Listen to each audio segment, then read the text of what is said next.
कैसे हैं आप लोग। आपका स्वागत है मेरे चैनल दीक्षा में। और हम कर रहे थे क्वाड्रेटिक इक्वेशंस और पहले ही 2 वीडियो में मैंने आपको चैप्टर 4 के एक्सरसाइज 4.1 के क्वेश्चंस करवाए थे। ठीक है, क्वाड्रेटिक इक्वेशन जो चैप्टर है वो बहुत ही इंटरेस्टिंग चैप्टर है। हमारे जो इंडियन मैथमेटिशियंस आर्यभट्ट प्रथम है। आर्यभट्ट 2 हुए थे, ठीक है, एक 12वीं शताब्दी में हुए थे और एक 4th सेंचुरी में हुए थे। तो 4th सेंचुरी में जो आर्यभट्ट हुए थे, जिन्होंने जीरो की डिस्कवरी की थी, उन्होंने बहुत सारे मैथमेटिकल फॉर्मूलाज पर भी काम किया था और वो पहले मैथमेटिशियन ऐसे थे जिन्होंने क्वाड्रेटिक इक्वेशन को सॉल्व करने के लिए फॉर्मूला डिराइव किया था। उसके बाद फिर ब्रह्मगुप्त आए थे। ब्रह्मगुप्त उनसे 150 साल के बाद आए थे और उन्होंने एक फॉर्मूला दिया था ax² plus bx is equal to c। ये फॉर्मूला उन्होंने दिया था to solve the different kind of quadratic equation. फिर उसके बाद हमारे श्रीधर आचार्य, जो कि जिनका फॉर्मूला आज भी हम लोग यूज करते हैं, ठीक है, क्वाड्रेटिक इक्वेशन के रूट्स को फाइंड आउट करने के लिए। और ये फॉर्मूला है -b plus minus under root b² minus 4ac upon 2a। ठीक है, अगर आपको रूट्स फाइंड आउट करना है किसी क्वाड्रेटिक इक्वेशन का, तो आप इस फॉर्मूला का यूज करके रूट्स फाइंड आउट कर सकते हैं। फॉर एग्जांपल मान लीजिए एक ये क्वाड्रेटिक इक्वेशन है ax² plus bx plus c equal to 0 quadratic equation है। तो इसके अगर आपको रूट फाइंड आउट करने हैं तो यहाँ पर a, b और c की वैल्यू पुट करके आप क्वाड्रेटिक इक्वेशन के रूट को फाइंड आउट कर सकते हैं। तो स्टूडेंट्स, हम अब स्टार्ट करेंगे अपनी एक्सरसाइज 4.1 और इसका क्वेश्चन नंबर 2 का 3rd पार्ट हम लोग करने वाले थे। ठीक है, तो क्वेश्चन है Rohan's mother is 26 year old, the product of their ages in years 3 years from now will be 360। We would like to find Rohan's present age. ठीक है, तो क्वेश्चन ये कह रहा है कि रोहन की मदर की एज उससे 26 ईयर ज्यादा है। ठीक है, तो सबसे पहले हमें इन दोनों की प्रेजेंट एज को अज्यूम करना है। तो question number 2 part 3rd। So let present age of Rohan equal to x years. तो हमने रोहन की प्रेजेंट एज अज्यूम कर ली है और अब उसके मदर की एज रोहन की एज से 26 ईयर्स ज्यादा है। तो रोहन के मदर की प्रेजेंट एज क्या होगी? Therefore Rohan's mother's present age क्या होगी? x में 27 हमें ऐड कर देना है, तो x equal to x plus 27 years. ठीक है, तो पहली हमें इनकी दोनों की, सॉरी ये 26 ईयर्स है, 27 ईयर नहीं है, 26 ईयर्स है। तो हमें इन दोनों की प्रेजेंट ईयर एज पता चल गई है। नाउ अगली कंडीशन है the product of their ages in years 3 years from now will be 360। तो इन दोनों के एज का प्रोडक्ट 3 साल के बाद 360 होता है। तो हमें इन दोनों की एज जो है वो 3 साल के बाद फाइंड आउट करनी है पहले। तो रोहन्स एज 3 years लेटर, 3 साल के बाद एज क्या होगी रोहन की? x plus 3 years। ठीक है, और Rohan's mother's age 3 years later, 3 साल के बाद उसके मदर की एज क्या होगी? तो प्रेजेंट एज में 3 साल हमें ऐड करना होगा। तो x प्लस 26 प्लस 3, तो ये हो जाएगा x प्लस 29 ईयर्स। ठीक है, अब बोला है कि 3 साल के बाद जो इनकी एज का प्रोडक्ट है वो 360 होगा। ठीक है, तो अकॉर्डिंग टू द कंडीशन क्या करना हमें? x plus 3 into x plus 29 will be equal to 360। ठीक है, 360 होता है। तो अब हमें इसको सॉल्व करके और क्वाड्रेटिक इक्वेशन बनानी है। ठीक है, तो x इंटू एक्स ये हो जाएगा एक्स स्क्वायर। ठीक है, x इंटू 29 तो 29 x प्लस x इंटू 3 तो 3x एंड प्लस 3 इंटू 29 तो ये हो जाएगा 87 इक्वल टू 360। ठीक है, तो अभी 360 को हमें लेफ्ट हैंड साइड पे ले लेना।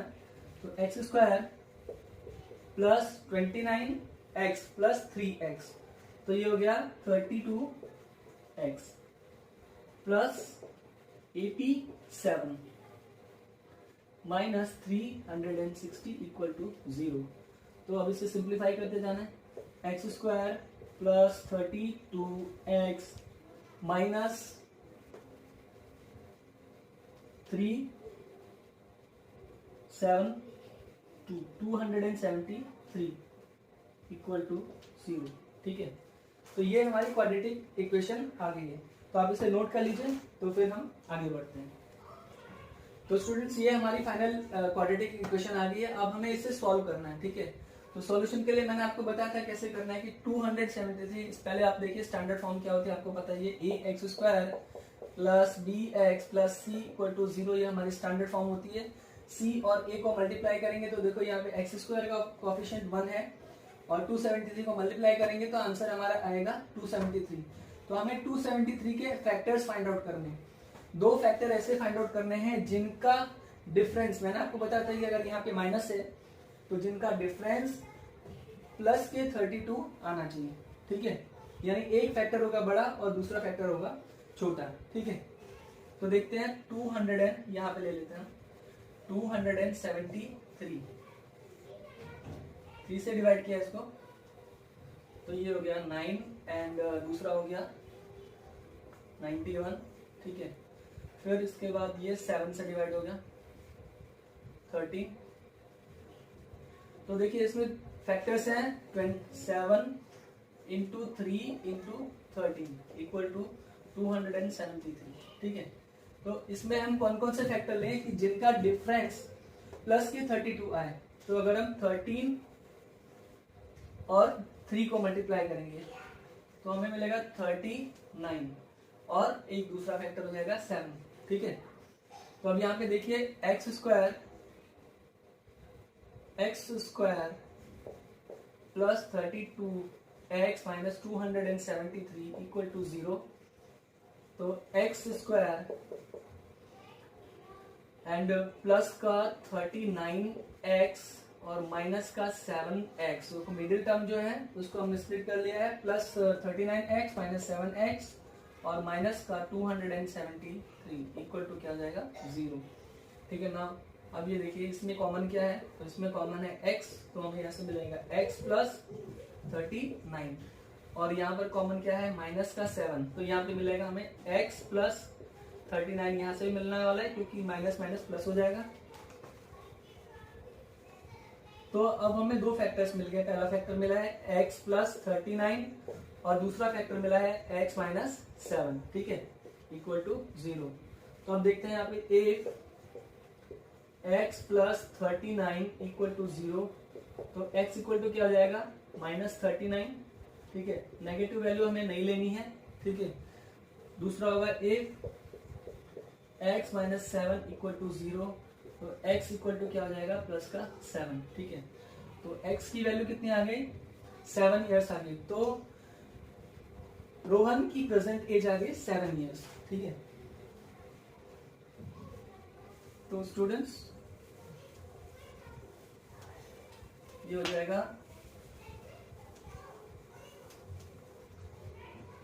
therefore Rohan's present age equal to 7 years and her mother's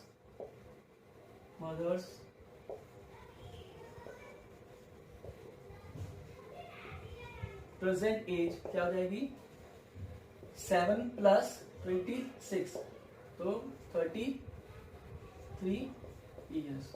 ठीक है, तो ये दोनों की प्रेजेंट एज हमें मिल गई है। तो अब हम लेंगे question number 4। A train travels a distance of 480 km at a uniform speed. If the speed had been 8 km per hour less, then it would have taken 3 hours more to cover the same distance. We need to find the speed of the train. ठीक है, तो यहाँ हमें train की speed find out करनी है। पहले जो चीज़ें दी हुई हैं उसको हम लोग मेंशन कर लेते हैं। तो distance travelled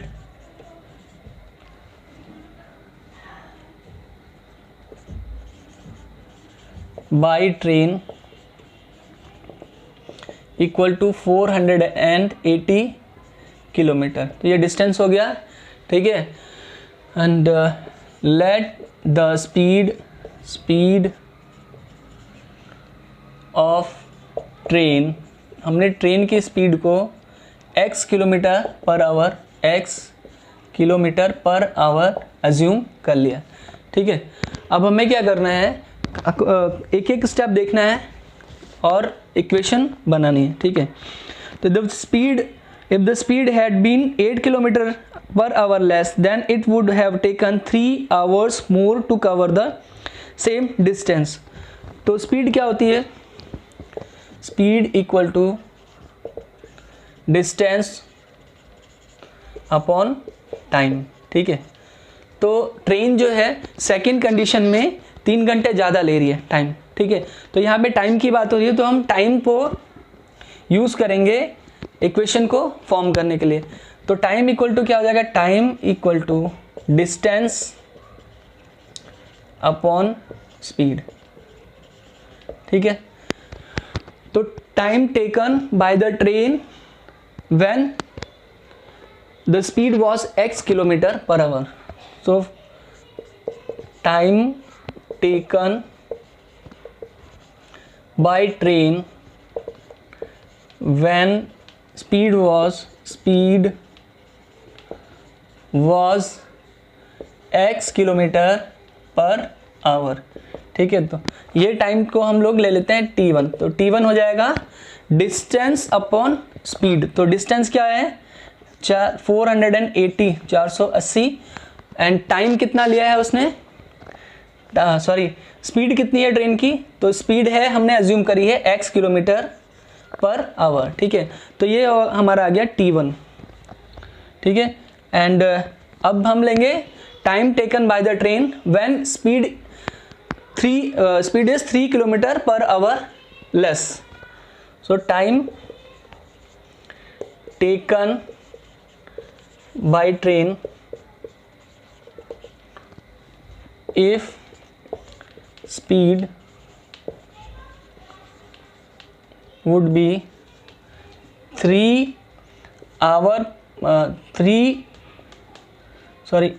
8 kilometre per our, 3 नहीं है 8 किलोमीटर पर आवर लेस। ठीक है, तो अगर स्पीड जो है वो 8 किलोमीटर पर आवर कम है तो ट्रेन ने कितना टाइम लिया, तो ऐसा हमने एज्यूम किया कि वो टाइम t2 था। ठीक है, तो डिस्टेंस तो सेम था 480 और स्पीड क्या हो जाएगी, तो स्पीड हो जाएगी x में से हमें 8 को माइनस कर देना है, यानी जो आपकी जो ओरिजिनल स्पीड थी उसमें से आपको 8 किलोमीटर पर आवर माइनस कर देना है। ठीक है, तो ये दोनों इक्वेशंस आ जाती हैं हमारे पास। अब हमें क्या करना है, t2 इनमें से कौन सा बड़ा है, यानी सेकंड केस जो है ना हमारा t2 जो है उसमें ज़्यादा टाइम लगा है, तो t2 will be greater than t1, क्योंकि यहाँ पे स्पीड कम है तो टाइम t2 ज़्यादा होगा। ठीक है, तो ये आप नोट कर लीजिए, फिर उसके बाद हम लोग आगे बढ़ते हैं।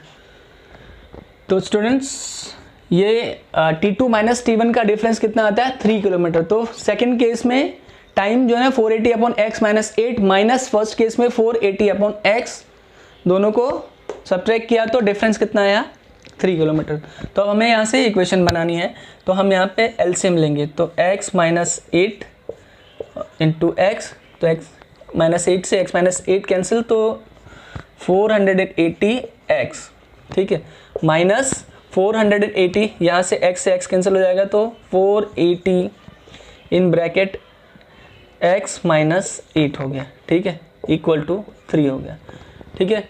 तो अब इसको ओपन करते हैं हम ब्रैकेट को, 480 480 x minus 480 x minus 480 into 8 कर लिया हमने, ये माइनस माइनस प्लस हो जाएगा, माइनस इंटू माइनस प्लस हो जाएगा यहाँ पे। देन नीचे हमने इसको मल्टीप्लाई किया और ये हो जाएगा हमारा एक्स स्क्वायर माइनस 8x, ठीक है,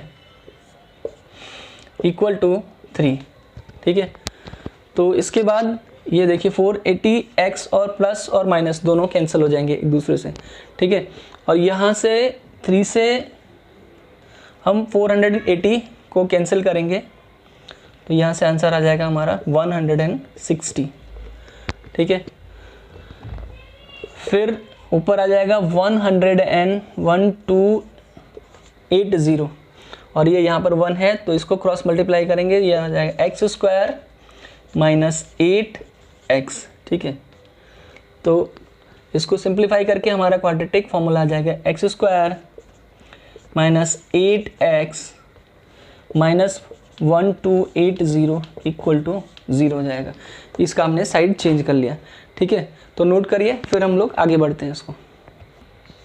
तो students x square minus 8x minus 1280, तो अब हमें क्या करना है, देखिए एक्स स्क्वायर का कोफिशिएंट यहाँ पे a, तो a की वैल्यू 1 है और माइनस 1280 यानी c की वैल्यू, दोनों को मल्टीप्लाई करने पर हमें 1280 ही मिलने वाला है। तो 1280 को हमें फैक्टराइज करना है, यानी इसके फैक्टर्स ऐसे इस तरह के फैक्टर फाइंड आउट करेंगे, तो यहाँ पे माइनस है जिनका डिफरेंस, ठीक है, यानी एक प्लस होगा और एक माइनस होगा, जिनका डिफरेंस माइनस का 8x आना चाहिए, यानी जो बड़ा फैक्टर है वो माइनस होगा और छोटा फैक्टर जो है वो प्लस में होगा, ठीक है।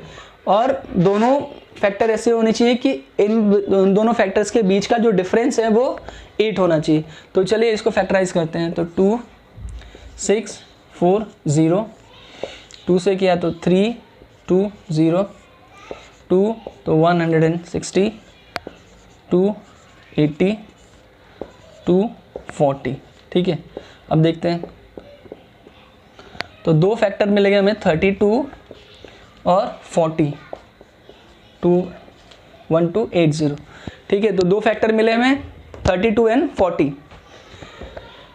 तो एक्स स्क्वायर इसमें 40 जो है आपका वो माइनस में रहेगा, क्योंकि आपका जो मिडिल टर्म है वो माइनस में है। तो x square minus 40 x plus 32 x minus 1280 equal to 0, ठीक है।